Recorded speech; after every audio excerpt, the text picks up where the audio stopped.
সকালে উঠে মায়ের খোঁজ করতেই দেখি মা কলা বাগানে মোচা পাড়ছে। আজ হবে মোচার ঘন্ট।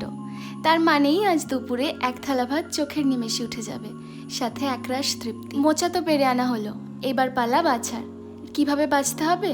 যেভাবে দেখালাম, লম্বা যে শক্ত ডাঁটিটা আর পাতলা খোসাটা, এই দুটো ফেলে দিয়ে মোচাটা ভালো করে বেছে নাও।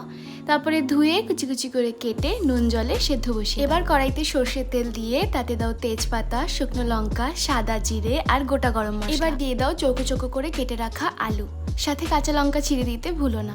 আলুটা ভালো করে ভাজা হয়ে গেলে দিয়ে দিতে হবে আমাদের মশলা, খুব বেশি নয়, নুন, হলুদ আর জিরের গুঁড়ো। ভালো করে কষানো হয়ে গেলেই দিয়ে দাও সেদ্ধ করে রাখা মোচাটা। জল দিতে লাগবে না, ঢাকা দিয়ে রেখে দাও কিছুক্ষণ, মোচার জলেই আলু সেদ্ধ হয়ে যাবে। আর নাবানোর আগে চিনি আর ঘি দিয়ে নাবিয়ে নাও। রেডি হয়ে গেল মোচার ঘন্ট। আমি তো চললাম মোচার ঘন্টর টানে। তোমরা চ্যানেলটা সাবস্ক্রাইব করতে ভুলো না কিন্তু।